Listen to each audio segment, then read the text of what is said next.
For a long time, people in the northeastern region have lagged behind in terms of development as they fully depended on livestock as a source of livelihood. But when the drought wiped out their only source of livelihood, many were left living in misery and wallowing in abject poverty.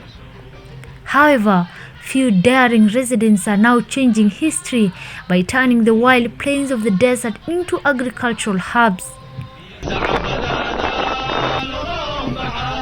New scripts have written from Jaijai, Bute, Korondile, Danaba of Wajir North to Arbajahan and Habaswein in Wajir West and Wajir South respectively.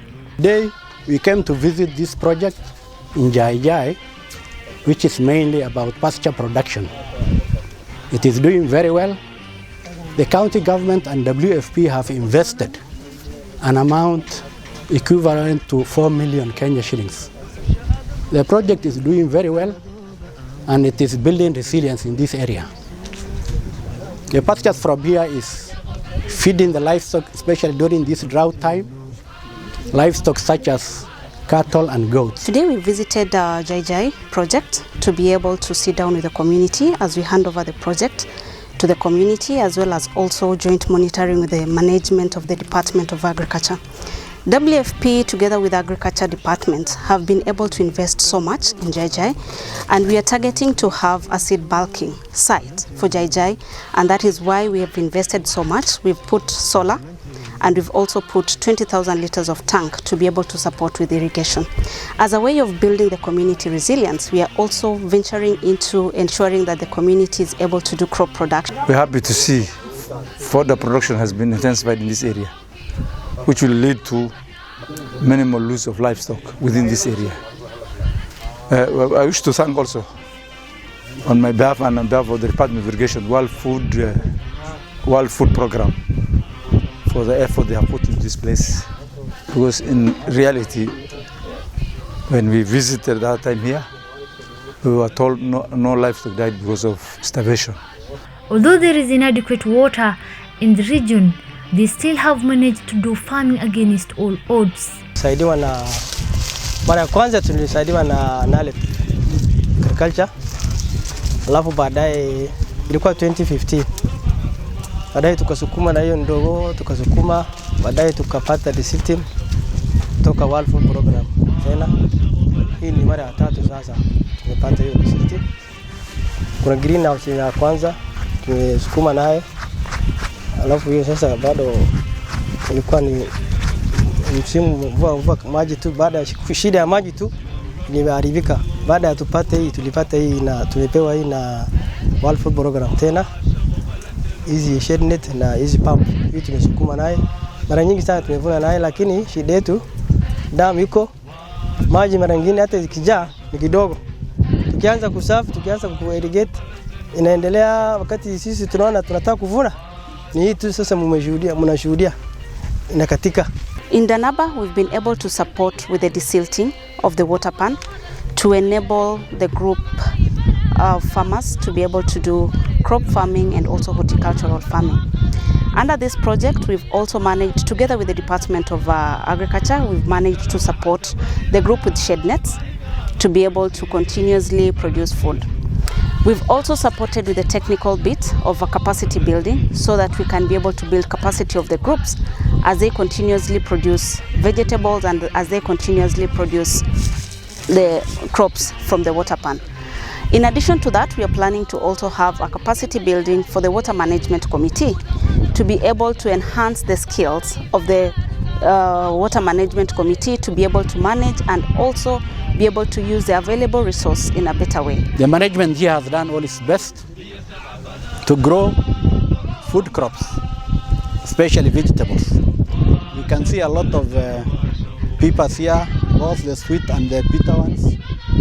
You can see onions, you can see spinach, cabbages, carrots, and even tomatoes. On top of that, there is also beekeeping. There are a number of hives that are brought here, and 4 of them have been colonized by bees. I'm sure that honey will also increase your income. Residents here have worked in groups and made the impossibility possible. So vile tulikuwa na hii shamba, kuna wakati tumefaidika na kuna wakati tumeleta hasara. Hii mboga tunauza, tunajisaidia naye na tunasaidia wengine ambao wangeenda kutafuta mboga Moyale, saizi wanapata hapa. Na sisi tunapata faida. Kukula ni faida na kuuza pia ni faida. Na wenye wanachunga hapa, tukiuza tunalipia hao mshahara yao na tunalipia bado chakula yao kwa hii shamba. Na shida sasa ni ukame, Silanga pia kuwa na maji na kuna mnyama wanakunya, hatukuwa na maji. Na hii shade net na na pump tumeletewa na agriculture pamoja na WFP, wametusaidia sana. Lakini shida sasa hii pump hakuwa irrigation, sasa hii ya pump ya hakuwa anapeleka maji vizuri sana.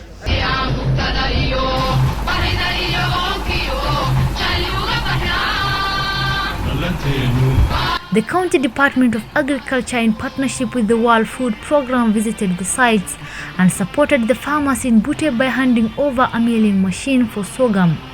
The machine will be shared by the farmers for their own benefit. Each other season, we expect 400 tons of maize a season. But for this season, we did not harvest anything because there was erratic rainfall.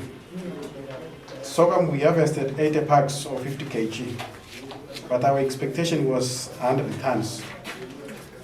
Beans, we only managed to get only 4 bags of 50 kg, where when our factors remained constant, we expect 800 tons. Simsim, still in the farm, people are in the process of harvesting. Right now, we cannot estimate. Today we are here to hand over one of the greatest projects that we've been really longing for. And why am I saying it's one of the projects that we're really focused on?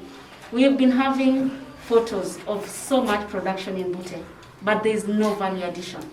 We said, how do we move to the next level? We know sorghum in the parts of northern sometimes can be a challenge. But if it is modified, if it is value added to the next level, consumption becomes easier to the community. And that's why we said we need to focus on a whole transformative agricultural project where we start with production, we go to transformation, we go to marketing, and we go to consumption.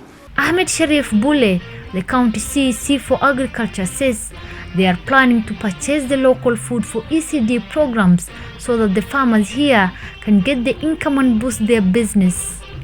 We are also planning to purchase the local food produced for ECD programs with a view to giving them incentives and also getting them some form of income from their produce. We therefore urge the local leaders and the community to use this machine appropriately so that it serves them well and it enhances food production and value addition in this area. The communities in Habaswein too have benefited from the initiative by the county government and World Food Program. These farmers have harvested the best of what they have planted. The World Food Program pledges to support community members as to double their income in future. Watu account ni wale ambao walitutendea kama WFP, yote wametusaidia sana, wametushikia mambo upande wa chamba traktalia hapa Sein na wametusaidia sana, naye tunamchukia shukrani kabisa. Alhamdulillah. Na sasa unaona shamba hii tuko naye, tuko na mfuno yote, lakini tunafurahia kabisa kwa account tunawatukia shukrani. And all the people actually have one way or another way affected the menace and the invasion of this desert locust.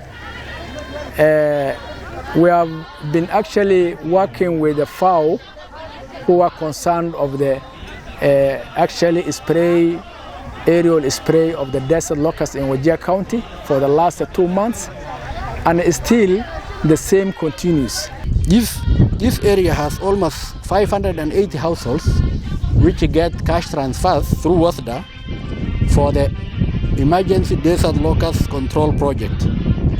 As the sun sets though, these brave farmers will hope they will get their help in expanding their business to boost their chances of surviving under the biting sun. Despite the huge effort by the County Department of Agriculture, Livestock and Fisheries, these desert farmers know their only hope of providing food for themselves lies not on their hands. As for now though, they beam at the prospect of finally finding sustainable livelihoods. But as the county government of Wajir plans to fund more projects to boost their income, they can only smile and think their glory days are here.